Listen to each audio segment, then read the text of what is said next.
Agora, o que nós temos também, que chama de imunoterapia. A imunoterapia é uma coisa diferente, onde a gente faz com que a célula de defesa nossa, nosso soldadinho, comece a conseguir identificar a célula do câncer. Então a gente fala para ele assim, câncer está ali, porque ele não estava enxergando. A gente tira a camuflagem do câncer. E aí ele vai lá e mata. O próprio corpo mata. Esse tratamento é o quarto tipo? Esse chama imunoterapia. Ele faz parte da quimioterapia, imunoterapia. Então está dentro do pacote dos remédios. Sim, Mas o remédio, a vantagem dele é que trata da cabeça aos pés. O que a gente vê e o que a gente não vê. Exatamente. Agora, a radioterapia e a cirurgia é só o que a gente enxerga localizado. Então, esses são os tipos de tratamentos. E o tratamento, doutor, o que eu ouço, né, é que ele vem se aperfeiçoando ao longo dos anos. Muito. Antigamente a gente, né, assim, a gente sabe, né, os árabes, quando eles falam câncer, seu Moacir, essa palavra, ela é muito pesada dentro da sociedade, né? Eles nem chamam, eles falam aquela doença. Aquela doença, né? De tanto, não é medo, né? Mas aquele mesmo é pavor, não é medo, é pavor. Medo é pouco, eles têm Pavor. Eles não falam a palavra, eles acham que pega na língua. Sim. Mas o problema todo é que eles fazem tudo para ter. Sim. Eles se esforçam para ter câncer, eles fumam, esse é o problema. Mas ao longo desses anos, graças a Deus, o tratamento melhorou bastante, né? Hoje... Mudou muito. A cirurgia, por exemplo. A cirurgia, antigamente, a gente operava, a cirurgia era incisões enormes, cirurgias enormes e tudo mais. Hoje a gente faz cirurgias pequenas, opera por vídeo, videolaparoscopia, videotoroscopia, tem até quem opera com robô. Então, diminuiu muito a agressividade e a precisão aumentou. Então, a gente consegue hoje operar com segurança maior. Mais ainda, a anestesia mudou. Quando eu sou um dinossauro, então eu sou velho, então na minha época, quando eu me formei, comecei a operar, naquela época, a gente não operava quase ninguém com mais de 80 anos.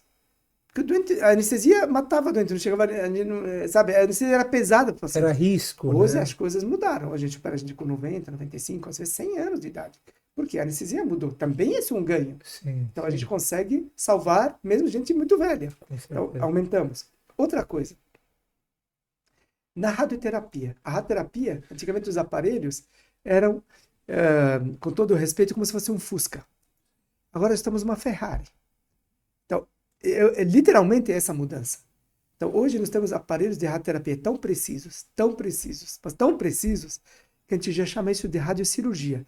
Eles dão quase o mesmo resultado que operar. O cérebro tem algumas localizações, se você faz a radiocirurgia, igualzinho a operar. Não precisa nem operar. Mata o tumor e não volta mais. Então, a radioterapia mudou. E, ao mesmo tempo, saúde, ficou tão preciso, que não machuca o órgão do lado.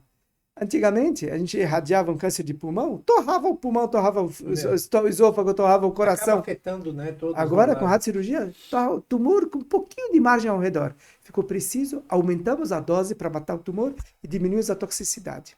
Mesma coisa aconteceu com a quimioterapia. Antigamente a quimioterapia era um horror.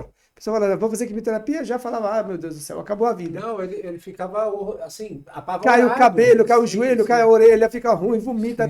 Hoje, as coisas mudaram drasticamente. Primeiro, que nós temos os remédios ficaram menos tóxicos para o corpo normal e mais tóxicos contra o câncer. Mudou muito.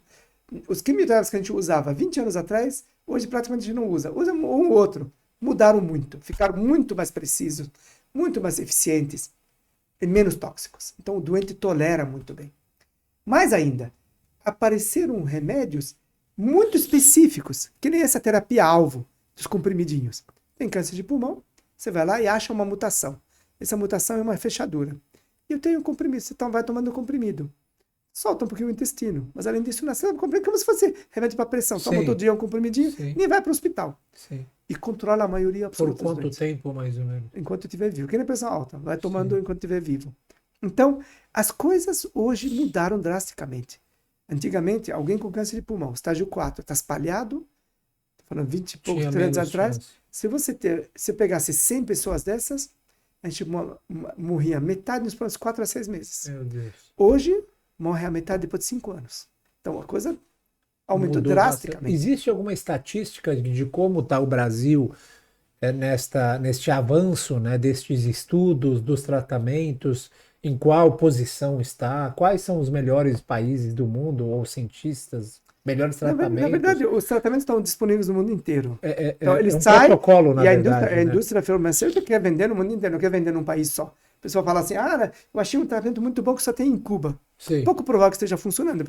Por que o Cuba não vai vender para o mundo inteiro? Porque ele vai vender só para você. Quer dizer, ele não é doido. Claro. Então, essas coisas que só tem um remédio que só o doutor será que tem, isso não existe. A indústria vende no dia seguinte para o mundo inteiro. Ela quer pegar o investimento dele e volta. Claro, então, os remédios, os tratamentos, os aparelhos estão no mundo inteiro.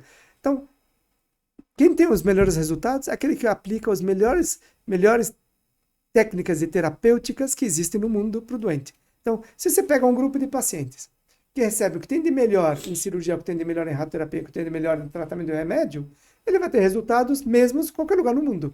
Não, tanto faz onde você está. Então, não é, se você está no Líbano, no Iraque, ou você está nos Estados Unidos, está aqui, você vai tomar esse comprimidinho, a sua chance é parecida. Sim. Muda um pouquinho por causa da genética, mas é muito pouca coisa. É a mesma, tudo igual, mais ou menos. Tudo igual. Então, você fala, quais são os melhores lugares? Aqueles que conseguem tratar o doente eficientemente. Onde a gente falha? Em qualquer lugar. Nossos países lá atrás e aqui também. Porque a gente não dá acesso para toda a nossa população ao que tem de melhor. Aqui no nosso país, infelizmente, as pessoas que estão tratando no serviço público têm limitações para os remédios mais sofisticados, que são mais caros, infelizmente. Sim. Tem limitações da radioterapia mais sofisticada. Sim. Então, eles sofrem mais e curam menos. Ou controlam menos. Acabam sendo mais vulneráveis, né? Para a cirurgia também. Você vai lá operar, então a cirurgia é um pouquinho maior, é mais agressiva, sabe? Tudo é um conjunto de coisas. Sim, agora, no Brasil, nós temos hoje os centros de excelência a nível mundial. Então, você pode tratar vários hospitais, não estou falando só do Sírio-Libanês, vários têm hipermedicina oncológica, muito boa. Nós fazemos pesquisas também de ponta. Obviamente, o melhor lugar que faz pesquisa no mundo é nos Estados Unidos, disparado. Os Estados Unidos e a Europa são os melhores, e a China atualmente também subiu barbaridade. Sim. Mas todos os países do mundo que querem avançar não constroem muitos prédios, investem em pesquisa. Então, os países que investem em pesquisa maciça, aí eles têm avanço para a população deles e para o resto do mundo, para o bem do resto do mundo.